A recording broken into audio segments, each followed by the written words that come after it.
Bonjour, bienvenue sur la chaîne. Fin de mois oblige, on se retrouve aujourd'hui pour évoquer mes achats manga de juin. Il y en a eu pas mal de suites, quelques nouveautés, un petit peu de tout, vous verrez. Et puis on va parler aussi des sorties manga de juillet, évidemment. Il y en a pas mal aussi, il y a plein de trucs qui me tentent, donc on va parler de tout ça ensemble. C'est parti.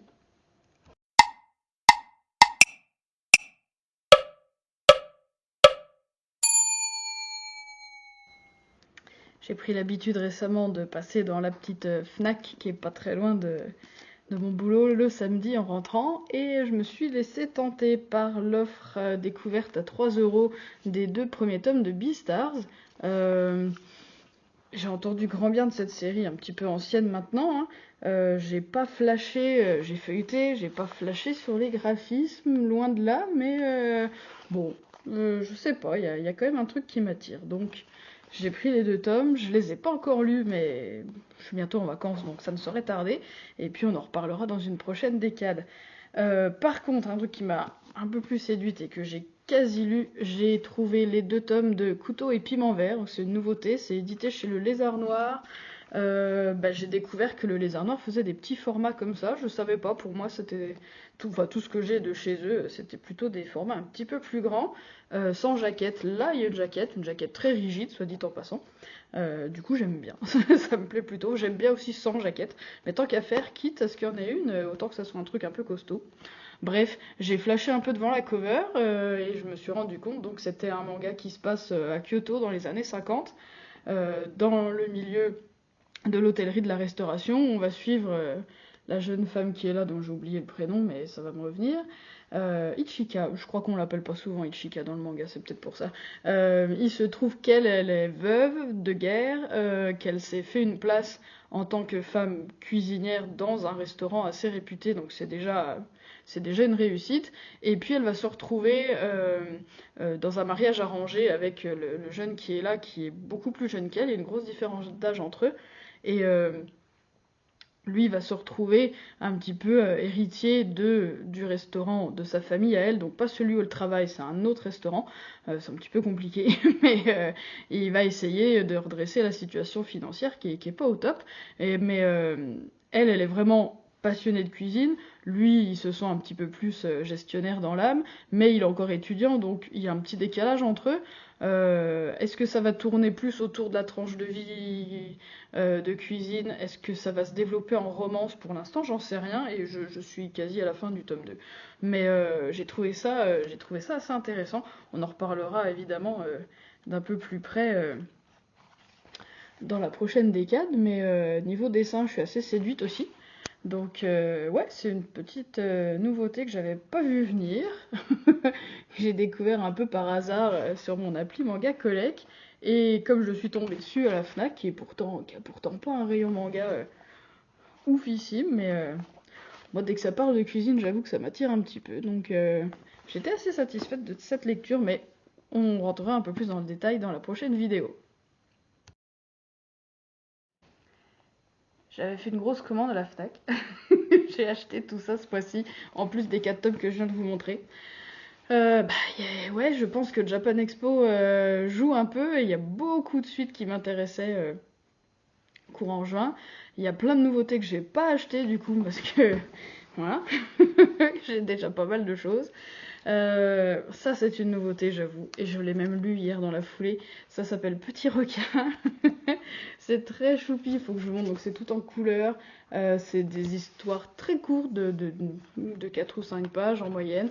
Les aventures de petits requins, comme son nom l'indique, dans un Japon moderne, actuel. Alors, ils se baladent hors eau, et tout le monde trouve ça normal. Mais j'ai trouvé ça très choupi. Mais voilà, comme je vous disais, c'est pas une vidéo lecture, on reparlera de tout ça dans une prochaine décade. J'ai acheté évidemment le tome 3 de Nodame Cantabile, l'édition Masterpiece. J'ai vu plein de créateurs de contenu en parler, parce que le tome 1 est sorti il y a quelques mois. Euh, y a pas grand monde que ça convainc cette série, je suis un petit peu triste. Moi, elle fait vraiment partie de mes, de mes mangas préférés de manière générale. En plus, dans cette édition, moi, ça me fait très plaisir de la relire. Donc, moi, je vais la défendre. Je sais que les personnages sont un peu clichés. Je sais que peut-être l'univers de la musique classique parle pas à grand monde. Je sais pas à quoi ça se joue. Je sais que les dessins sont pas oufissimes. Je reconnais tout ce que les gens disent, mais l'humour marche sur moi. Et puis bon, après, moi, je suis musicienne, donc peut-être que ça joue et que ça me parle un peu plus. Bref, tome 3 que j'ai commencé de lire hier soir aussi. Moi, je suis très contente de continuer l'aventure Nodame. Ensuite, les tomes 5 et 6, ils sortent toujours par deux de Blooming Girls avec ses covers incroyables. Il y a toujours 2 covers depuis le début de la série d'ailleurs. Ça fonctionne comme ça depuis le début. Dur de choisir entre les deux, je les trouve toutes très belles. J'ai pas lu, et puis j'ai pas lu les tomes 3 et 4 non plus de cette série, donc, mais comme j'avais flashé sur les 2 premiers, je continue d'acheter, mais il va falloir que je me penche sur la lecture à un moment donné. C'est sûr. J'ai été obligée de l'acheter en neuf alors que j'avais trouvé tout le reste de la série d'occasion, mais le tome 9, impossible de le trouver d'occasion, en tout cas dans un délai et à un prix raisonnable. Donc j'ai craqué, je l'ai acheté neuf, et du coup j'ai enfin l'intégrale de Blue Spring Ride. Je vais enfin pouvoir dévorer toute la série. J'avais lu les 2 premiers, je crois, j'ai beaucoup aimé, donc je vais pouvoir tout lire et je suis très contente. C'est une nouveauté, ça s'appelle 36 000 secondes in a day. J'ai pas lu encore, mais je sais pas, j'aimais bien la cover. Le synopsis avait l'air sympa. Voilà, c'est un achat compulsif de, de shoujo lycéen.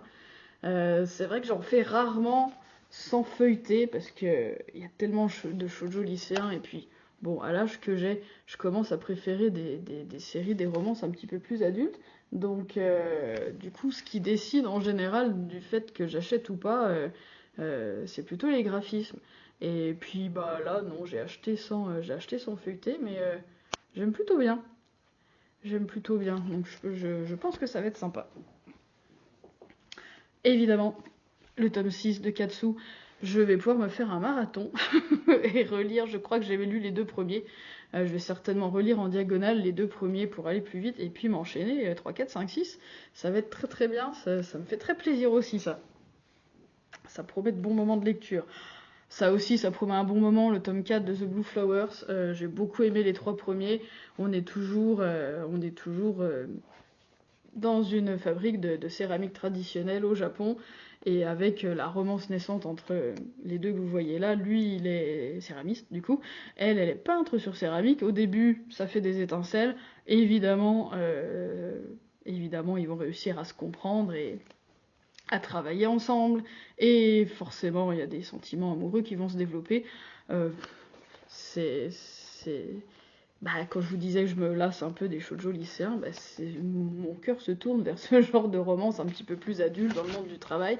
Surtout là, en plus, bonus, on est au Japon dans un milieu un petit peu artisanal, traditionnel. Moi, ça me plaît beaucoup, ce genre de choses, donc très contente de continuer à lire cette série. Le tome 2 de Love Coach Koikei-Bukubokun. J'ai pas réussi à le dire, mais je vais pas recommencer pour autant. J'avais bien aimé le 1, c'était une romance un tout petit peu coquine, mais surtout rien de... Comment dire, c'est terrible quand je trouve pas mes mots comme ça. Tout est suggéré, voilà, rien de... J'aime beaucoup les dessins, j'avais oublié que ça ressemblait à ça. Il va falloir que je relise le 1, parce qu'il m'a pas laissé un souvenir fou. Je me rappelle que j'avais beaucoup aimé. C'était, si je me rappelle bien, l'histoire d'une fille complètement novice en amour et à qui un de ses collègues lui propose d'être son love coach, justement, comme son nom l'indique. J'avais bien aimé, donc voilà pourquoi j'ai acheté le 2. Et voilà pourquoi je vais le lire incessamment sous peu. Un peu dans le même style, une petite romance un petit peu coquine dans le milieu du travail, ça s'appelle Le charme de l'uniforme, c'est déjà le tome 4. J'ai hâte de voir parce que j'avais été un petit peu déçue du tome 3 qui, à mon sens, s'égarait pour se concentrer sur des personnages plus secondaire, et on n'avait quasiment pas vu ce qui me semblait être les personnages principaux, en tout cas des 2 premiers tomes. On les avait quasi pas vus dans le tome 3, et moi je préférais ceux-là aux personnages secondaires qui ont été développés, donc peut-être que ce tome 4 va décider de mon intérêt envers la série, donc j'ai un petit peu hâte de lire ça et de voir ce qu'il en est. Ça, je pense que ça va être une bonne lecture aussi. Le tome 3 de L'enfant en moi. Cette jeune fille-là est lycéenne, elle est enceinte. C'était pas prévu. et du coup, c'est une situation pas facile, mais très bien traitée, humainement très bien traitée. Je savais pas si j'allais aimer, mais j'ai bien accroché aux 2 premiers tomes. J'ai trouvé ça très humain et très cohérent et très doux. Donc voilà le tome 3. Ça sera lu bientôt, évidemment. Oh, le tome 2 de Studio Cabana, j'avais adoré le 1. Pourtant, c'est un shoujo lycéen, mais très bien dessiné. On soupçonnait qu'on allait se diriger vers l'univers de la musique, du rock, puisque euh, le garçon du couple qu'on va suivre est chanteur dans un groupe de rock. Une de ses camarades de lycée tombe un peu sous son charme. Lui est très secret comme garçon, mais elle découvre que voilà, il est chanteur, euh, auteur, compositeur, interprète même, et elle va se prendre de passion pour lui et pour ses chansons. J'avais beaucoup aimé ce côté rock un peu nana quelque part, donc ouais, j'avais eu un gros coup de cœur sur ce tome 1, je suis très contente de pouvoir lire le tome 2 bientôt. Ah, ça parle de musique aussi, mais je peux pas vous en dire beaucoup plus pour le moment. She Wasn't a Guy, c'est le tome 1, ça vient de sortir. Apparemment, ça raconte l'histoire. Oh! Oh, regardez ça! C'est en couleur. Enfin, c'est en couleur. Il y a de la couleur. Oh, je m'attendais pas du tout à ça. Oh! J'aime beaucoup le vert, hein. Moi, cette couleur vert-là, j'ai beaucoup de trucs chez moi comme ils sont de cette couleur-là. Ah, bah ça alors, je m'y attendais pas du tout. Incroyable! Incroyable. Ça va parler de musique puisqu'on va suivre une fille qui s'appelle Aya apparemment et qui rencontre un disquaire et elle tombe sous le charme du disquaire, sauf qu'en fait c'est une disquaire. Et c'est une copine de classe, mais sous son masque elle l'avait pas reconnue. Et apparemment une romance va se nouer, donc ça avait l'air, le synopsis me plaisait bien. Ah bah ça alors, j'en reviens pas. J'en reviens pas de ces graphiques, je m'attendais pas du tout à ça, j'avais pas... Bah voilà ce qui arrive quand on ne feuillette pas. Mais là pour le coup, ouais, bonne surprise, carrément. Carrément. Oh bah j'ai hâte de le lire et de vous en parler dans la prochaine décade du coup. Ah, allez. Ça j'ai hâte de le lire aussi, le tome 6 de Blue Box. Je crois qu'il y a eu un... Ça fait plusieurs mois qu'on n'avait pas eu de nouveau tome de Blue Box. Euh, je- J'arrive pas à dire si les dessins me plaisent ou pas. Il y a un truc dans les cheveux, dans les cheveux des personnages de manière générale qui est... J'arrive pas à dire. J'arrive pas à dire si j'aime ou pas, mais l'histoire est chouette et les personnages sont chouettes. Je crois qu'il va falloir que je relise peut-être le 5 pour me remettre dedans. Petite rampe de lancement avant de profiter du 6, j'espère. Ouais, pareil, j'ai très hâte de le lire ça. Et pour finir, je me suis procuré évidemment le tome 3 de Haikyuu. Je suis en pleine lecture du tome 2.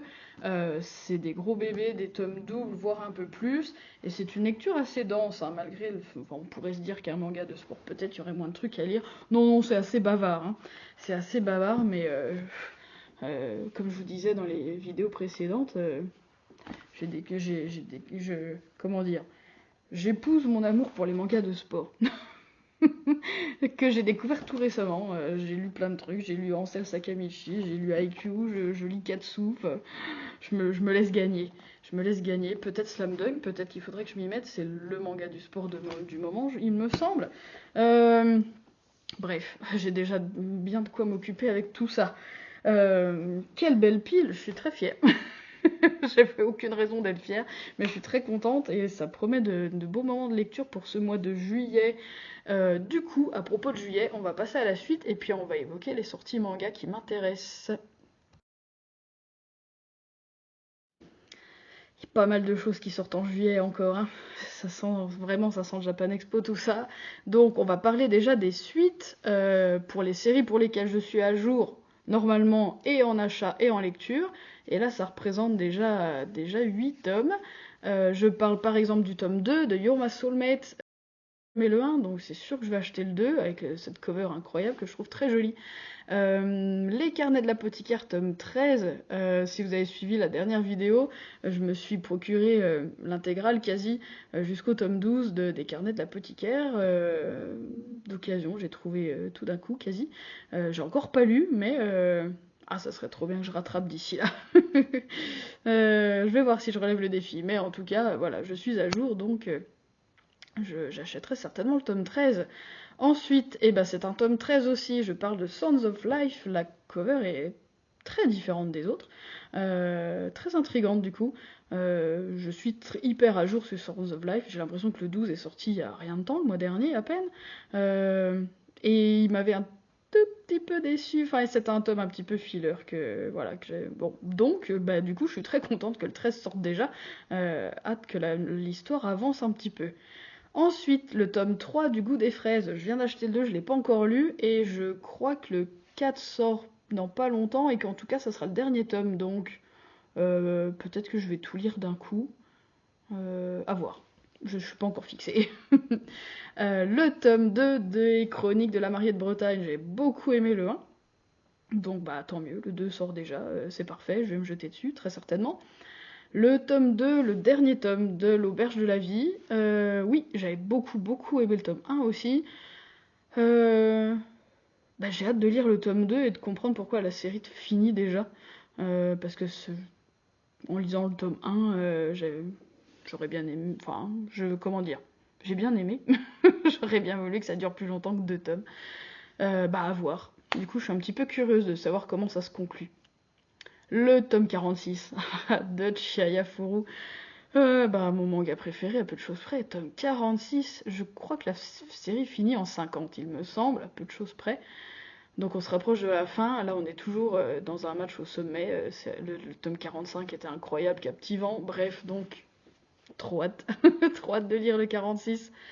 Et puis, le tome 2, c'est le dernier aussi de la série. Pour un petit bout de toi, c'est une petite série comique, shoujo, assez sympa, dont j'ai lu le premier tome, il n'y a pas longtemps du tout d'ailleurs.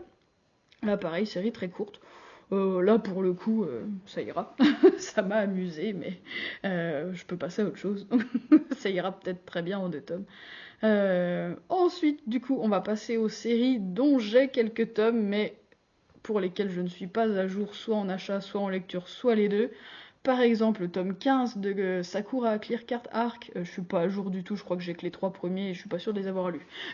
Mais faut que je relise d'abord la série Sakura avant Clear Card Arc, donc chaque chose en son temps. Mais le tome 15 sort et la cover est très jolie. Je crois qu'on se rapproche de la fin aussi, soit dit en passant. Ensuite, il y a Tokyo Tara Reba Girls. Là, on est déjà dans la saison 2. Moi, j'ai pas du tout complété la saison 1. Je crois que j'ai que les 4 premiers tomes, un truc comme ça, ou 3. J'aime beaucoup, hein, mais c'est chez le Lézard Noir. C'est un petit peu cher. Ça se trouve très difficilement d'occasion. Et puis, j'avais bien aimé, mais sans en ressentir le besoin d'en faire une priorité, si vous voulez. Donc, pour l'instant, ça piétine un peu. Et je vois que ça continue de sortir et qu'il y a une saison 2 et tout ça. Et les covers me plaisent, donc je pense qu'un jour je lirai. Pour le coup, c'est une romance adulte, là, sans problème. Donc je lirai ça un jour, mais pour l'instant je suis très en retard. Ensuite, on va parler des séries qui me tentent, qui sont en cours de parution, mais que j'ai pas du tout commencé, mais qui me tentent. Par exemple, Glouton et Dragon, ça a l'air super, j'en ai entendu de bons échos. Là, on est déjà au tome 13, donc bon, je verrai plus tard, mais ça fait partie de ma wishlist en tout cas. En flou d'elle, le tome 2, là pour le coup c'est un petit shoujo lycéen qui a l'air un petit peu humoristique aussi. Comme je disais, il y en a tellement qui sortent, je peux pas tous les acheter, celui-là a l'air rigolo. J'ai juste pas eu l'occasion de le feuilleter, donc on verra ça plus tard. Et puis j'ai découvert, sur mon application Manga Collect que j'adore, j'ai découvert une série que je connaissais pas du tout, et là c'est le tome 13 quand même qui sort déjà. Ça s'appelle Au Grand Air, apparemment ça parle de randonnée et de camping. Et je sais pas, la cover a l'air sympa. Euh, je découvre, donc peut-être qu'il y a moyen de trouver les premiers tomes d'occasion pour voir un peu de quoi ça parle, mais je connaissais pas du tout l'existence de cette série. Donc si vous connaissez et que c'est bien, n'hésitez pas à me le dire. Mais ouais, ça m'attire un petit peu, j'avoue, donc pourquoi pas. Ensuite, et bah, du coup, on va passer aux nouveautés ou aux one-shot. Il y a un recueil d'illustrations de Fruits Basket, l'animé. Apparemment, c'est un recueil, si j'ai bien compris, avec trois petits recueils d'illustrations tirés de l'animé, un pour chaque saison de l'animé. L'animé le plus récent, là, qui est sorti il y a quelques années. Je suis une très grande fan de Fruits Basket, d'ailleurs, ils sont là, là, derrière la vache. J'ai beaucoup aimé l'animé aussi, et pourtant j'en regarde pas beaucoup, mais là je trouvais ça vraiment bien fait. Donc ouais, je vais certainement me procurer le recueil d'illustrations, oui, certainement. Ensuite, c'est un one-shot, ça s'appelle Volatiles en péril. Apparemment, il est question de volatiles en péril soignés par une soigneuse rescapée. Apparemment. J'en sais pas beaucoup plus, mais ouais, ça a l'air sympathique, donc pourquoi pas. Ensuite, j'ai découvert ça vite fait tout à l'heure sur mon appli aussi. Ça s'appelle Momo's Medical History, c'est le tome 1. J'en sais pas beaucoup plus, j'ai lu le synopsis, mais je pourrais pas vous le résumer sans dire de bêtises. Ça m'intrigue un peu. Donc j'attends de voir si des gens en parlent, si je peux feuilleter ce genre de choses, mais ouais, ça m'intrigue un petit peu, j'avoue. Et puis, un truc qui a l'air un petit peu what the fuck, ça s'appelle Magical Cadra. Je sais pas, la cover me fait beaucoup rire. Euh, c'est un tome 1. Il n'y avait pas de synopsis dans mon appli Manga Collect, donc j'en sais pas plus, mais honnêtement, ça me fait marrer. Donc, ouais, à surveiller. Je suis pas contre un truc un petit peu perché à l'occasion, donc pourquoi pas? Pourquoi pas?